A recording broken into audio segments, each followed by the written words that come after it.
حدیث پاک میں آتا ہے اگر تم اللہ پر توکل کرو جیسا کہ توکل کرنے کا حق ہے، اللہ تمہیں ایسے روزی دے گا جیسے پرندوں کو روزی دیتا ہے۔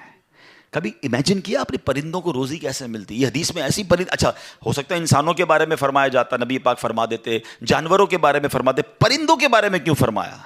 سبحان اللہ۔ آپ کو دنیا میں پتہ ہے پرندے کتنے ہیں؟ ایک کیلکولیشن کے مطابق اس دنیا میں جتنے جانور ہوتے ہیں نا وہ انسانوں کا ملٹیپلائی بائی 10 ہوتے ہیں، ٹھیک ہے؟ ہم 8 ارب ہیں تو وہ 80 ارب ہیں، ساری جانور، چوپائے اور جتنے بھی جانور ہیں، انسیکٹس بھی اس میں ملا لیں، لیکن فرمایا پرندے اس کا ملٹیپلائی بائی 10 ہوتے ہیں۔ اٹ مینس اس دنیا میں اپروکسیمیٹلی 800 ارب پرندے ہیں، ٹھیک ہے؟ 800 ارب پرندے روز کہاں سے کھاتے ہیں؟ کوئی سپلائی لائن کو جا کے ان کو درختوں پہ پہنچاتا ہے؟ کسی گھونسلے میں کوئی آپ نے کبڈ دیکھی، کسی گھونسلے میں آپ نے کوئی سٹاک دیکھا کہ جناب یہ کل کا چارہ ہے، یہ رات کا چارہ ہے، میرے چھوٹے چھوٹے بچے ہیں اس کے لیے چارہ ہے؟ Nothing else. ہر پرندہ 800 ارب پرندے اپروکسیمیٹلی روز صبح فجر کے بعد بھوکے نکلتے ہیں، اور جب شام اپنے گھونسلے میں آتے ہیں تو سب کا پیٹ بھرا ہوا ہوتا ہے۔ سب کو کون کھلا رہا ہے؟ کوئی تو ہے جو نظام ہستی چلا رہا ہے، میرا خدا ہے۔ ایمان لاؤ نا، توکل کرو۔ جب پرندوں کو 800 ارب پرندوں کو روزی دے سکتا ہے، ارے میں اور آپ اشرف المخلوقات ہیں، میں ٹینشن ہی نہیں ختم ہو رہی کال کرو تھی نو ہے، سال بعد کیا ہوگا، بچی کی شادی کیسے ہوگی، میرے کاروبار کا کیا ہوگا، ارے مارکیٹ ڈاؤن ہو رہی ہے، ڈالر اوپر ڈالر نیچے، اسی ٹینشن میں مر گئے۔ یار جو رب چونٹی کو کن اور ہاتھی کو من دے سکتا ہے وہ اس نے مجھ سے بھی وعدہ کیا ہے۔ سیکھو نا حضرت ابراہیم سے، کاش یہ توکل نصیب ہو جائے۔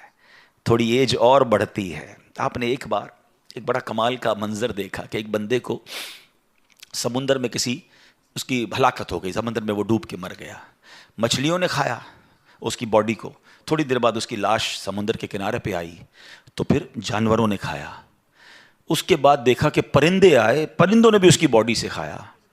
آپ کے ذہن میں خیال آیا کہ یا اللہ یہ بندے کو قیامت کے دن تو کیسے اٹھائے گا؟ ایمان تو تھا مگر اس کی باڈی کے اجزاء تو 3 الگ الگ مخلوقات کھا گئیں، اور قیامت کے دن یہ واپس کھڑا ہونا ہے اس نے۔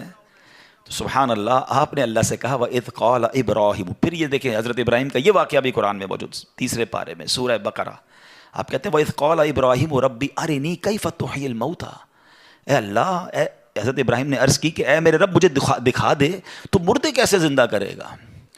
ارشاد ہوتا ہے قَالَ أَوَلَمْ تُؤْمِنْ، اے ابراہیم تو ایمان نہیں لایا، تجھے یقین نہیں؟ قَالَ بَلَىٰ وَلَكِنْ لِيَطْمَئِنَّ قَلْبِي، اے اللہ ایمان لایا ہوں، مجھے یقین ہے مگر میں ذرا دل سے دیکھنا چاہتا ہوں اور قرار آ جائے، میں عین الیقین چاہتا ہوں، میں اس کو مزید دیکھنا چاہتا ہوں۔ قَالَ فَخُذْ أَرْبَعَةً مِّنَ الطَّيْرِ، قرآن کہتا ہے رب نے فرمایا کہ اچھا 4 پرندے لے، فَصُرْهُنَّ إِلَيْكَ ثُمَّ اجْعَلْ عَلَىٰ كُلِّ جَبَلٍ، فرمایا اس کو اپنے ساتھ ہلا لے، اپنے ساتھ مانوس کر لے، پھر ان کا ایک ایک ٹکڑا پہاڑ پر رکھ دے، مِنْهُنَّ جُزْءًا ثُمَّ ادْعُهُنَّ يَأْتِينَكَ سَعْيًا، فرمایا پھر انہیں بلا، وہ تیرے پاس چلے آئیں گے پاؤں سے دوڑتے، وَاعْلَمْ أَنَّ اللَّهَ عَزِيزٌ حَكِيمٌ، اور جان رکھ اللہ غالب حکمت والا ہے۔ اب ہوا کیا، حضرت ابراہیم کو حکم ہوا کہ 4 پرندے لیں۔ اب آپ نے 4 پرندے الگ الگ لیے، مور لیا، کبوتر لیا، آپ نے مرغ لیا اور ایک گدھ لیا۔ ان 4 کو اپنے ساتھ تھوڑا ٹائم رکھا تاکہ وہ آپ سے انسیت پالے، تاکہ 4 کے بارے میں کنفرم بھی ہو جائے کہ یہی 4 ہے، کوئی اور مکس نہ ہو جائے۔ اس کے بعد آپ نے 4 کو ذبح کیا، 4 کا قیمہ بنایا اور 4 کا قیمہ مکس کر دیا، 4 کا الگ الگ نہیں، 4 کا ٹوٹل مکس کر دیا، اور اس کے چھوٹے چھوٹے پیس سمجھ لیں 4 پہاڑ پر رکھ دیے، الگ الگ پہاڑوں پر، اور 4 کی جو چہرے تھے یعنی ان کی کھوپڑیاں تھیں وہ اپنے پاس رکھی، اس کا قیمہ نہیں بنایا، یعنی ان کے سر آپ کے پاس ہیں 4 پرندے کے، 4 کا مکس قیمہ ہو چکا ہے، اور 4 الگ الگ پہاڑ پر رکھ دیے۔ قرآن نے کیا کہا تو انہیں پکارو ہیں۔ اب یہ بھی ذرا میں آگے آ کے بتاؤں گا اس ایک خوبصورت آیت کے اس جز سے کیا سیکھنے کو مل رہا ہے۔ قرآن نے کیا کہا کہ انہیں پکارو، تو آپ نے کہا یا ایھا الدیک، اے مرغ، یا ایتھا الحمامہ، اے کبوتر، یا ایھا النسر، اے گدھ، یا ایھا الطاؤس، اے مور۔ آپ کی پکار پر وہ 4 پرندے جو ہیں ان کا قیمہ اب آسمان پر اڑنا شروع ہوا ہے۔ فکشن، گرافکس ہیں، آج کل اینیمیشن کا دور ہے، کمپیوٹر پر جناب لوگ بہت ساری چیزیں بنا لیتے ہیں۔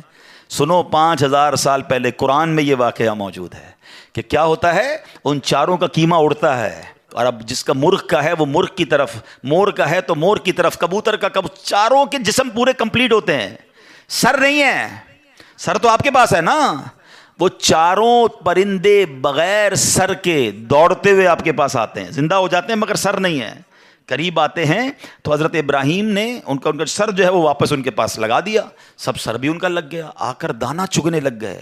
حضرت ابراہیم نے اپنی آنکھوں سے مردوں کو زندہ ہونے کا واقعہ دیکھا اور آپ کے دل کو اطمینان اور قرار آیا، یہ میرا رب یہ ہے۔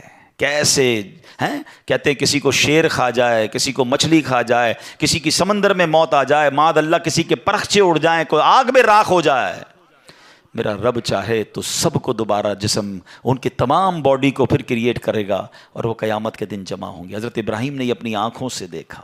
حضرت ابراہیم علیہ السلام کے اس واقعے سے کیا سیکھنے کو ملا؟ پہلی بات، میرے رب کی قدرت کیسی ہے، ان اللہ علی کل شیء قدیر، ٹھیک ہے۔ دوسری بات، علماء کہتے ہیں، صوفیانہ تفسیر اس کی لکھی گئی کہ 4 پرندے کیوں لیے گئے، کبوتر، مور، گدھ اور چوتھا مرغ۔ فرمایا ان چاروں کی نا ایک بری خصلت ہے، مرغ ہے اس کے اندر شہوت بہت ہے، جو کبوتر ہے اس کو اپنی اڑان پر بڑا ناز ہے، بڑا تکبر ہے، بہت اونچا اڑتا ہے۔ فرمایا گدھ جو ہے اس کا کیا پرابلم ہے، گدھ کے بارے میں فرمایا کہ وہ لالچی بہت ہے۔ اچھا، پھر اس کے بعد ایک اور پرندہ ہے مور، اس کو اپنی خوبصورتی پر بڑا ناز ہے، وہ خوبصورتی کی وجہ سے بڑا پراؤڈ فیل کرتا ہے۔ تو فرمایا یہ 4 بری عادتیں ہیں، اس کو ذبح کر کے یہ پیغام دیا گیا کہ اگر تم بھی اپنی اونچی اڑان، اپنے اونچے مرتبوں، اپنے اونچے مقام کا تکبر چھوڑ دو، اپنی خوبصورتی پر گھمنڈ کرنا چھوڑ دو، ہوس اور شہوت کے بعد اپنے آپ کو بچا لو، لالچ کر کے دنیا کے بال کے پیچھے بیڑا غرق اپنا نہ کرو، اگر ان عادتوں کو ذبح کر دو تو اللہ آج بھی تمہارے دل کو زندہ فرما دے گا۔ ان کو زندہ کیا نا، فرمایا ان عادتوں کو ختم کرو، رب تمہارے دل کو زندہ فرمائے گا اور اس میں نور داخل فرما دے گا۔ اور علماء نے اس کی صوفیانہ تفسیر یہ لکھی۔ اور اب ایک اور عقیدے کی بات بھی، کنفیوژن پھیلانے والے بہت کنفیوژن پھیلاتے ہیں، میں تو قرآن سے آج آپ سے بات کر رہا ہوں نا۔